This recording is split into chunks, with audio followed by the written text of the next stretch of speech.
Donald Trump's rhetoric has become, shall we say, more imperialistic. He's been talking about America like it's an empire planning to expand. Donald Trump's last presidency was a whirlwind of controversial ideas, unpredictable actions, and bold foreign policies that reshaped America's role on the global stage. From territorial claims to trade wars, Trump's stance seems a mix of nationalist defiance and economic opportunism. But will his policies be driven by genuine national interest, or do they echo the darker themes of colonialism and neo-conservative expansionism? Trump's territorial ambitions are nothing short of audacious. On Christmas, he fired shots at what he called radical left lunatics, and even Canadian Prime Minister Justin Trudeau, while stirring controversy over claims on Greenland, the Panama Canal, and even Canada. His statements were an open challenge to global diplomacy. Merry Christmas to all, including to the wonderful soldiers of China who are lovingly but illegally operating the Panama Canal, he tweeted. A canal, mind you, where the US lost 38,000 workers during its construction in the early 1900s. But his grievances didn't end there. Trump proposed that the US should control Greenland, a region rich in rare earth minerals and strategically placed in the Arctic Circle, stating that ownership and control of Greenland is an absolute necessity for national security. The message was clear. Trump saw territories not as sovereign states, but as strategic assets, resources to be controlled in the name of national security. This was more than just a geopolitical statement, it was reminiscent of colonial powers seeking dominion over foreign lands for resource extraction and control. Trump's foreign policy doesn't advocate for regime change around the world. Neoconservatives like George W. Bush pushed for military interventions to reshape the global order. Trump, on the other hand, has been a solitary exception, avoiding regime change. But that doesn't mean he wasn't influenced by similar ideologies. Trump's critique of the Iraq War, for instance, centered on what he saw as the failure to seize control of Iraq's vast oil reserves, a viewpoint that aligns closely with neo-mercantilist approach, where economic gain, particularly through resources, is a driving factor. In Ukraine, for example, Trump didn't just call for an immediate ceasefire. He also hinted at a broader economic strategy tied to resources like Ukraine's rich black soil, rare earth minerals, and fertile agricultural land. Trump's stance isn't about spreading democracy.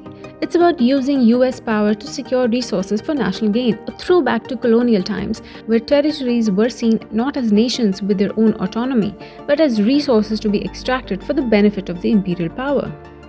On trade, Trump's America First rhetoric is anything but subtle.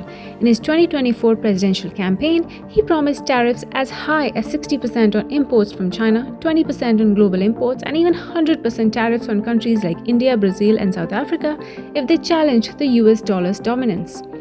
These moves aren't just about trade, they are a power play. The WTO, already struggling before Trump, found itself increasingly sidelined as the US unilaterally enforced tariffs, threatening to dismantle the very system it helped create after the Second World War. Trump's disregard for multilateral trade agreements echoed past imperialist tactics where global systems were manipulated to benefit the dominant power. Smaller countries, particularly in the global south, face the harshest consequences. The impending trade war is a clear example of the US flexing its economic muscle and forcing its will on the world's economies with little regard for the established order. When it comes to military power, Trump is both a supporter and a critic. He pushed NATO allies to increase defense spending, mainly to ensure they remained customers of US weapons. Trump's military policies are all about strengthening America's military-industrial complex. However, unlike his predecessors, Trump doesn't want an independent Europe. He prefers a world where US power reigns supreme, where military might can be leveraged for political and economic gains. This isn't the ideology of a traditional isolationist. Rather, it's a vision for American dominance in a world where NATO serves US interests, not collective security. The question arises, is Trump's approach a form of neo-imperialism, where military power is used as a tool for economic and strategic control? Trump's policies undeniably carry echoes of colonialism, whether through territorial claims over Greenland, the Panama Canal, and Canada, or his economic policies that treat the world as a resource to be exploited for America's benefit. Trump's foreign policy seems to view the world through a lens of dominance. His vision isn't about making the world safe for democracy, it's about making the world work for America at any cost, making nations mere pawns in a larger game of economic and military power. Not that it hasn't already been happening for decades. So is Trump a neoconservative? Not exactly.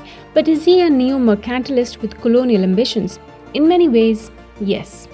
The question remains, will power and resources dictate the rules even more than before?